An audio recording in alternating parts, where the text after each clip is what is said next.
इस वीडियो में हम जीएसटी में रजिस्ट्रेशन यानी पंजीकरण के बारे में समझेंगे। जीएसटी यानी goods and services tax.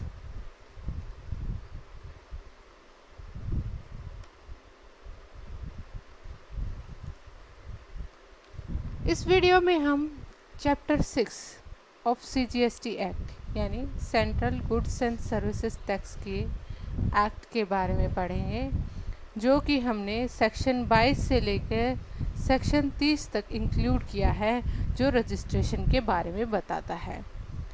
Section 22 deals with persons liable for registration. Section 23 deals with persons not liable for registration. Section 24 compulsory registration in certain cases. Section 25 procedure for registration.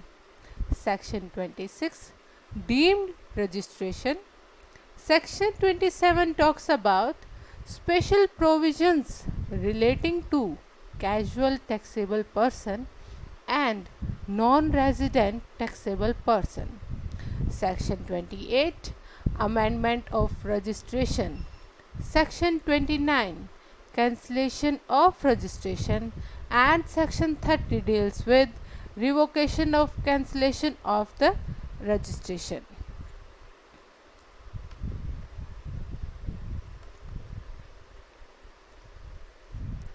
Now come to section 22, persons liable for registration. Section 22(1) says that every supplier shall be liable to be registered under this act in the state or union territory other than special category states from where he makes a taxable supply of goods or services or both, if his aggregate turnover in a financial year exceeds 20 lakh rupees, provided that where such person makes taxable supplies of goods or services or both from any of the special category states, he shall be liable to be registered if his aggregate turnover in a financial year exceeds 10 lakh rupees. कहने का मतलब है, जिस बंदे का 20 लाख का aggregate turnover की supply है और जिस स्टेट से सप्लाई कर रहा है, उसी स्टेट में उसे जीएसटी के अंडर रजिस्ट्रेशन लेना होगा। अगर वह बंदा स्पेशल कैटेगरी स्टेट्स में है और उसकी 10 लाख से ऊपर की एग्रीगेट टर्नओवर है, तो उसे उसी स्टेट में रजिस्ट्रेशन लेना होगा। अब देखते हैं टैक्सेबल सप्लाई का क्या मतलब है। Taxable supply as per section 2(108) of this act, taxable supply means a supply of goods or services or both which is leviable to tax under this act. जिन पे इस एक्ट के तहत टैक्स लगेगा वो टैक्सेबल सप्लाई है। Aggregate turnover क्या होता है? As per section 26 of this act, aggregate turnover means the aggregate value of all taxable supplies excluding the value of inward supplies on which tax is payable by a person on reverse charge basis, exempt supplies, export of goods or services or both, and interstate supplies of persons having the same permanent account number to be computed on all India basis but excludes central tax, state tax, union territory tax, integrated tax and cess. Aggregate turnover को अगर हम short में कहेंगे, aggregate turnover is equal to all taxable supply plus non-taxable supply plus exempt supply plus exports of goods and services plus interstate supplies having same PAN on all India basis minus central tax, state tax, union tax, integrated tax, cess and reverse charge. ये सब compute करने के बाद जो value आएगी उसे aggregate turnover कहेंगे. मोटे तौर पर देखें तो टैक्स से सब्ट्रैक्ट करने के बाद जो सप्लाई की है all India basis under one pan, एक पैन के अंदर, वो एग्रीगेट टर्नओवर कहा जाएगा. अब देखते हैं special category states. Special category states under GST R Arunachal Pradesh, Assam, Jammu and Kashmir, Manipur, Meghalaya, Mizoram, Nagaland, Sikkim, Tripura, Himachal Pradesh and Uttarakhand. मतलब जो नॉर्मल स्टेट्स है उनमें टर्नओवर 20 लाख तक रखा गया है थ्रेशोल्ड लिमिट, और जो स्पेशल कैटेगरी स्टेट्स है उसमें थ्रेशोल्ड लिमिट 10 लाख तक रखी गई है.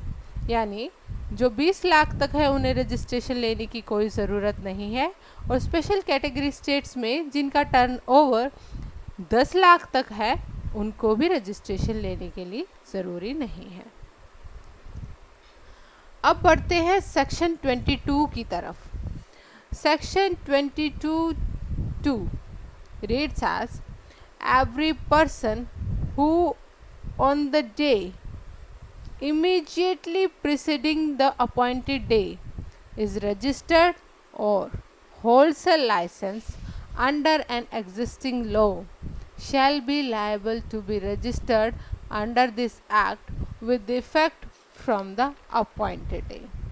मतलब जो भी अपॉइंटेड डे से पहले किसी भी लॉ के अंडर, सेंटर और स्टेट के अंडर रजिस्टर्ड था उसे भी जीएसटी के अंडर रजिस्ट्रेशन लेना होगा. अब देखें कि ये अपॉइंटेड डे कौन सा है. As per section 210, appointed day means the date on which the provisions of this act shall come into force. जिस दिन से ये एक्ट लागू हो जाएगा वो दिन अपॉइंटेड डे कहा जाएगा. अब बढ़ते हैं सेक्शन 22(3) की तरफ. That talks about section 22(3) states as where a business carried on by a taxable person registered under this act is transferred, whether on account of succession or otherwise, to another person as a going concern, the transferee or the successor, as the case may be, shall be liable to be registered with effect from the date of such transfer or succession. मतलब अगर कोई बंदा GST के under registered है और उसका business किसी को ट्रांसफ़र होता है तो उसको, जिसको ट्रांसफ़र होता है उस बंदे को रजिस्ट्रेशन लेना होगा, और जिस दिन से बिजनेस ट्रांसफ़र हुआ उसी दिन से वो उसके लिए उत्तरदायी होगा. अब बढ़ते हैं सेक्शन 22(4).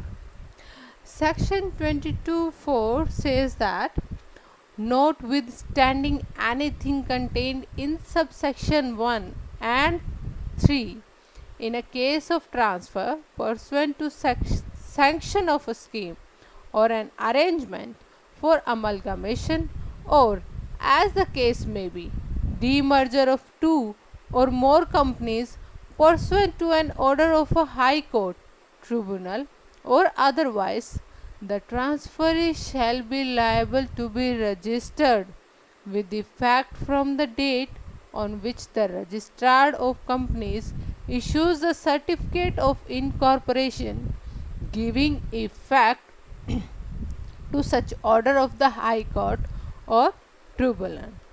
मतलब कि अगर कोई बिजनेस किसी को ट्रांसफ़र हुआ है किसी हाई कोर्ट या ट्रिब्यूनल ऑर्डर के तहत, वो बंदा जिसको बिजनेस ट्रांसफ़र हुआ है उसे रजिस्ट्रेशन, वह बंदा रजिस्ट्रेशन के लिए ज़िम्मेदार होगा तब से जिस दिन से उसे इनकॉर्पोरेशन का सर्टिफिकेट मिल जाता है।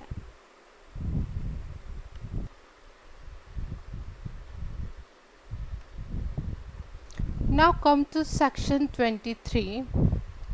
ये सेक्शन बताता है कौन लोग रजिस्ट्रेशन के लिए ज़िम्मेदार नहीं होंगे।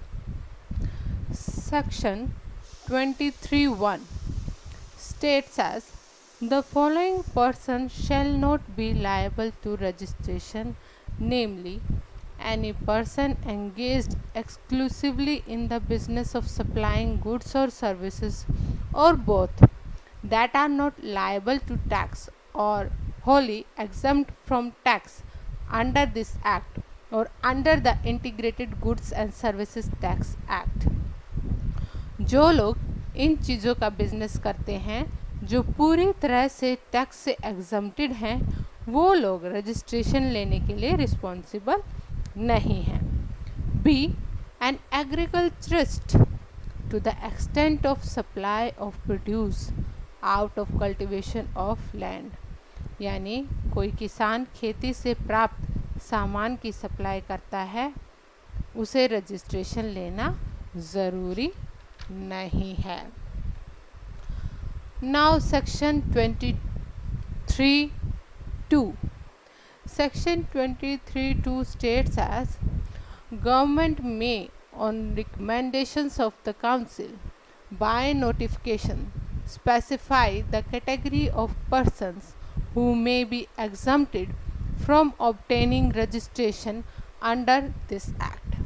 मतलब जिनको स्पेसिफिकली मेंशन किया जाएगा किसी नोटिफिकेशन एट्सेट्रा के थ्रू कि लोग एग्जम्प्टेड, वो लोग एग्जम्प्टेड होंगे रजिस्ट्रेशन लेने से। अगर गवर्नमेंट कोई नोटिफिकेशन निकालती है कि ये लोग एग्जम्प्टेड हैं, वो लोग भी एग्जम्प्टेड होंगे। नाउ कम टू सेक्शन 24 जो कंपल्सरी रजिस्ट्रेशन के बारे में बताता है। Section 24 states that notwithstanding anything contained in subsection 1 of section 22, the following categories of person shall be required to be registered under this act। First, यानी subsection 1 of section 22 के अलावा following category of persons को registration लेना होगा, जो हैं first, persons making any interstate taxable supply. जो लोग इंटरस्टेट टैक्सेबल सप्लाई करते हैं, इंटरस्टेट का मतलब है एक स्टेट से दूसरी स्टेट में, जैसे हरियाणा में मैन्युफैक्चर करके सामान को यूपी में बेचा गया, ऐसे लोग जो इंटरस्टेट टैक्सेबल सप्लाई करते हैं उनको रजिस्ट्रेशन लेना ज़रूरी है। Second, casual taxable persons making taxable supply. Casual taxable person का मीनिंग है casual taxable person as per section 220। Casual taxable person means a person who occasionally undertakes transactions involving supply of goods or services or both in the course or furtherance of business, whether as principal agent or in any other capacity in a state or a union territory where he has no fixed place of business। मतलब जो बंदा कभी कभी supply करता है business को बढ़ाने के लिए, पर उसकी कोई फिक्स्ड प्लेस नहीं है, जैसे कुछ लोग कोई मेला लगता है उसमें सामान बेचते हैं, ट्रेड फेयर में एट्सेट्रा, पर उनकी कोई फिक्स कोई जगह नहीं है, ऐसे लोगों को हम कैजुअल टैक्सेबल पर्सन कहेंगे। Now third point, persons who are required to pay tax under reverse charge। उन लोगों को जिनको रिवर्स चार्ज के अंडर टैक्स पे करना है उनको भी रजिस्ट्रेशन लेना कंपलसरी है। अब देखें ये रिवर्स चार्ज क्या है। Reverse charge as per section 298, reverse charge means the liability to pay tax by the recipient of supply of goods or services, or both, instead of the supplier of such goods or services, or both, under subsection 3 or subsection 4 of section 9, or under subsection 3 or subsection 4 of section 5 of the IGST Act. Subsection 3 of section 9 of CGST Act and subsection 3 of section 5 of IGST Act कहता है कि government by notification specify कर सकती है goods or services को जिनमें जो tax है वो रिवर्स चार्ज पे किया जाएगा। और section subsection 4 of section 9 of CGST Act and subsection 4 of section 5 of IGST Act कहता है कि जो टैक्सेबल सप्लाई है from non registered to registered person जो कि जाएगा उनका टैक्स रजिस्टर्ड पर्सन को देना पड़ेगा रिवर्स चार्ज की फॉर्म में। मतलब नॉन रजिस्टर्ड पर्सन से रजिस्टर्ड पर्सन को अगर कोई सप्लाई होती है, अब नॉन रजिस्टर्ड पर्सन तो रजिस्टर्ड नहीं है, इसलिए नॉन रजिस्टर्ड पर्सन का जो टैक्स पड़ेगा वो फिर रजिस्टर्ड पर्सन को रिवर्स चार्ज के फॉर्म में पे करना होगा। इसका मतलब है कि जो tax on taxable supply supplier ना देके उसकी जगह रेसिपिएंट देगा वो रिवर्स चार्ज है। तो पॉइंट 3 का कहता है कि जिन लोगों को रिवर्स चार्ज के अंडर टैक्स पे करना है उनको रजिस्ट्रेशन लेना कंपलसरी है। पॉइंट 4 कहता है persons who are required to pay tax under subsection 5 of section 9. Subsection 5 of section 9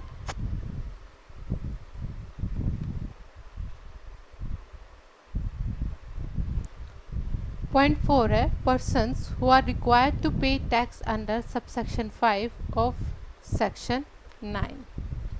Subsection 5 of section 9 states as the government may, on the recommendations of the council by notification, specify category of services the tax on intrastate supplies of which shall be paid by the electronic commerce operator if such services are supplied through it, and all the provisions of this act shall apply to such electronic commerce as if he is the supplier liable for paying the tax in relation to the supply of such services, provided that where an electronic commerce operator does not have a physical presence in the taxable territory, any person representing such electronic commerce operator for any purpose in the taxable territory shall be liable to pay tax.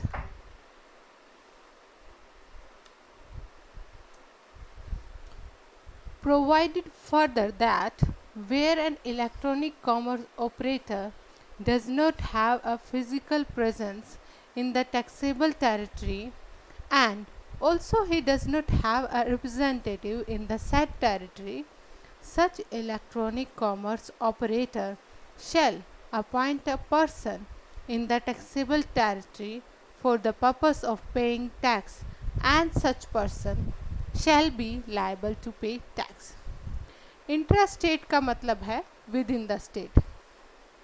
Sub section 5 of section 9 कहता है कि government by notification specify कर सकती है ऐसे services को जो intrastate supply हैं और किसी इलेक्ट्रॉनिक कॉमर्स ऑपरेटर के थ्रू की जाती हैं, ऐसे केस में इलेक्ट्रॉनिक ऑपरेटर टैक्स पे करने के लिए जिम्मेदार होगा। अगर वो टैक्सेबल टेरिटरी में नहीं रहता तो उसका रिप्रेजेंटेटिव टैक्स पे करेगा। पॉइंट 4 का मतलब है जिनको सबसेक्शन 5 ऑफ सेक्शन 9 जो अभी समझाया उसके तहत जिनको टैक्स पे करना है उनके लिए रजिस्ट्रेशन कंपल्सरी है। Now come two point 5। Point 5 कहता है non resident taxable persons making taxable supply. Non resident taxable persons किसे कहेंगे? As per section 277, non-resident taxable person means any person who occasionally undertakes transactions involving supply of goods or services or both, whether as principal or agent or in any other capacity, but who has no fixed place of business or residence in India। मतलब जिसका India में fix place of business और घर नहीं है लेकिन जो transactions हैं वो इंडिया में होती हैं, ऐसे सभी लोगों को रजिस्ट्रेशन लेना कंपल्सरी है। Point 6 persons who are required to deduct tax under section 51 whether or not separately registered under this act। Section 51 talks about tax deduction at source, means all the departments और authorities जिनको TDS काटना है उन सभी को registration लेना होगा। Point 7 persons who make taxable supply of goods or services or both on behalf of other taxable persons whether as an agent or otherwise। जो दूसरों के बिहाफ पे सप्लाई कर रहे हैं उनको भी रजिस्ट्रेशन लेना कंपल्सरी है। पॉइंट 8 कहता है input service distributor whether or not separately registered under this act. Input service distributor कौन होता है?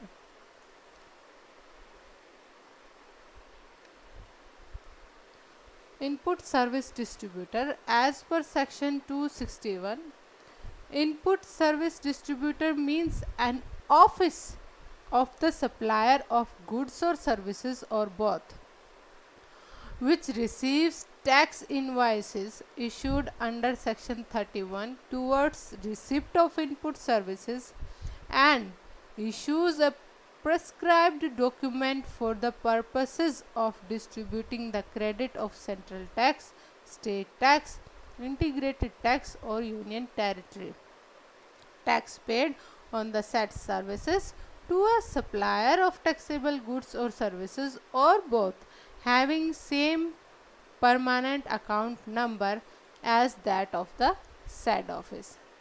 मतलब ISD means input service distributor एक ऑफिस है सप्लायर का जो टैक्स इनवॉइसेस को रिसीव करता है और उन इनवॉइसेस में जो tax whether it is a central tax, state tax, जो भी टैक्स है और उस टैक्स का जो क्रेडिट है उसको डिस्ट्रीब्यूट कर देता है अलग अलग सप्लायर को जो एक पैन के अंडर रजिस्टर्ड है। अगर देखें जैसे एक पैन के अंडर एक बंदे की 4 प्रीमाइस रजिस्टर्ड है A, B, C और D। अब A, B, C, D में इंडिविजुअल इनपुट टैक्स क्रेडिट आ रहा है, यानी उनका जो रॉ मटेरियल के साथ टैक्स पे किया है वो इनपुट टैक्स क्रेडिट होगा। वो क्रेडिट अलग अलग आ रहा है A, B, C और D। अब ISD क्या करता है A, B, C, D की इनवॉइसेस से जो क्रेडिट है उसको कलेक्ट कर लेता है। A से कर लिया, B से, C से और D से। कलेक्ट करने के बाद वो A, B, C, D को एज पर रिक्वायरमेंट उनको जो क्रेडिट चाहिए है वो उनको डिस्ट्रीब्यूट कर देता है। IST is not actually making supply, it collects the credit and distribute as required. And it is not necessary that input credit of A is to be used for A. Input credit of A can be used for A, B, C or D or likewise.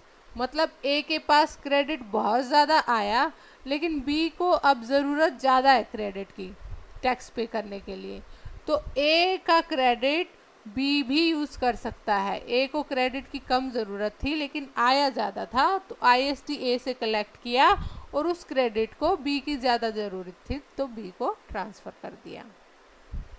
तो ठीक है, ऐसे है input service distributor credit को distribute कर देता है। तो पॉइंट 8 के अकॉर्डिंग जो इनपुट सर्विस डिस्ट्रीब्यूटर होता है उसे रजिस्ट्रेशन लेना ज़रूरी है। Point 9, persons who supply goods or services or both other than supply specified under subsection 5 of section 9 through which electronic commerce operator who is required to collect tax at source under section 52. As already explained, subsection 5 of section 9 which talks about electronic operators who are liable for paying tax, and section 52 talks about electronic commerce operators who are required to collect tax at source. अब देखें ये electronic commerce operator कौन होता है। As per section 245, electronic commerce operator means any person who owns, operates or manages digital or electronic facility or platform for electronic commerce like Flipkart, Amazon etc. तो ये electronic commerce operator होते हैं। तो point 9 कहता है कि ऐसे e commerce यानी इलेक्ट्रॉनिक कॉमर्स ऑपरेटर को जिनको TDS काटना है, टैक्स डिडक्शन एट सोर्स काटना है, उन्हें रजिस्ट्रेशन लेना कंपलसरी है। पॉइंट 10 कहता है every electronic commerce operator as explained already. Point 11, every person supplying online information and database access or retrieval services from a place outside India to a person in India other than a registered person means जो बंदा India से बाहर है और उन लोगों को जो इंडिया में है ऑनलाइन इंफॉर्मेशन डाटाबेस एक्सेस तथा रिट्राइवल सर्विसेज दे रहा है, उसे रजिस्ट्रेशन लेना कंपलसरी है। जैसे कोई बंदा इंडिया के बाहर से ऑनलाइन सर्विसेज दे रहा है इंडिया में, तो उसे भी रजिस्ट्रेशन लेना ज़रूरी है। Point 12, such other person or class of persons as may be notified by the government on the recommendations of the council, और जिसे भी गवर्नमेंट नोटिफाई कर देगी उन्हें भी रजिस्ट्रेशन लेना ज़रूरी है। Now come to section 25। Section 25 talks about procedure for registration. Section 25(1) states as every person who is liable to be registered under section 22 or section 24 shall apply for registration in every such state or union territory in which he is so liable within 30 days from the date on which he becomes liable to registration in such manner and subject to such conditions as may be prescribed, provided that a casual taxable person or a non-resident taxable person shall apply for registration at least 5 days prior to the commencement of business।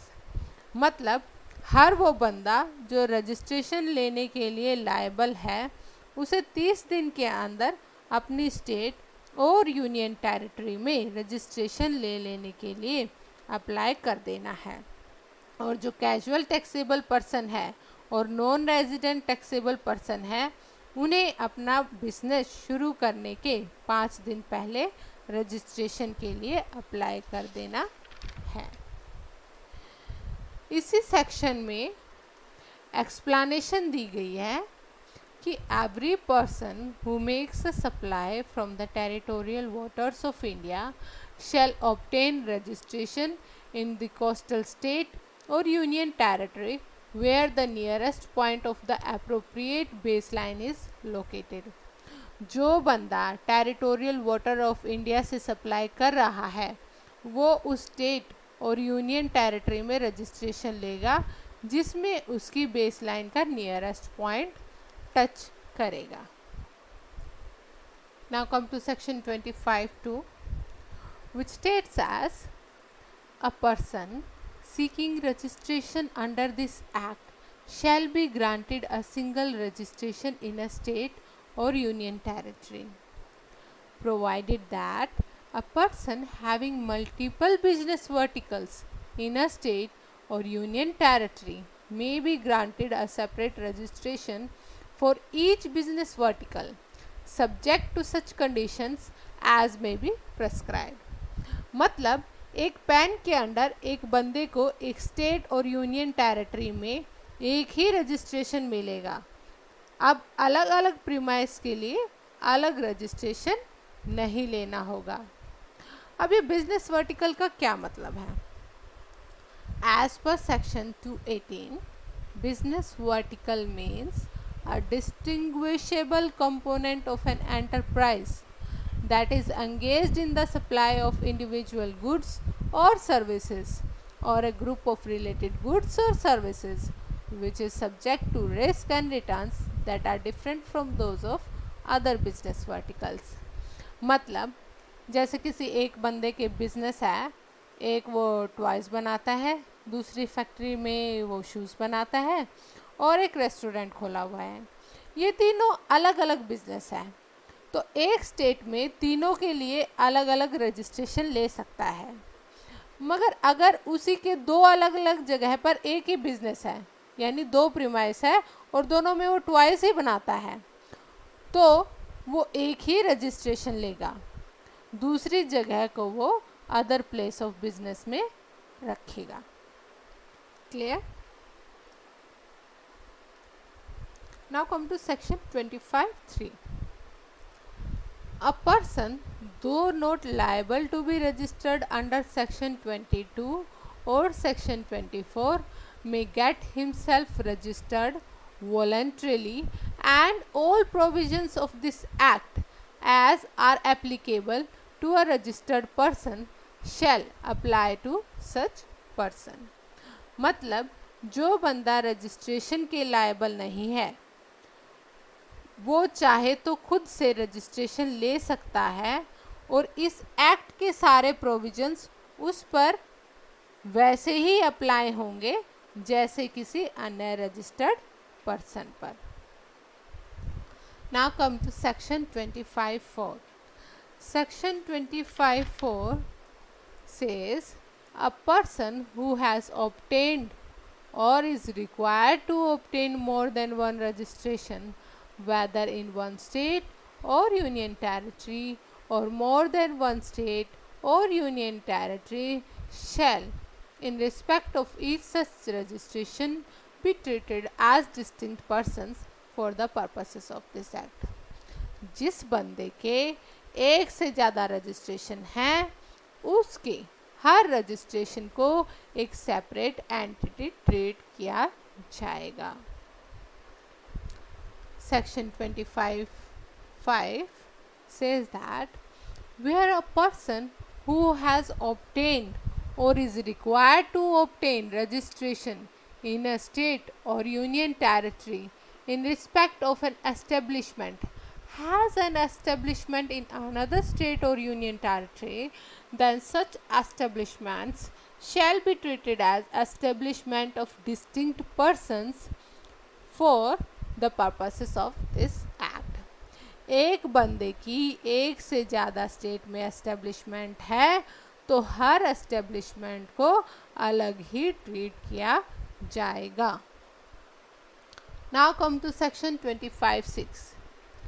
Every person shall have a permanent account number issued under the Income Tax Act 1961 in order to be eligible for grant of registration, provided that a person required to deduct tax under section 51 may have, in lieu of a permanent account number, a tax deduction and collection account number issued under the said act in order to be eligible for grant of registration।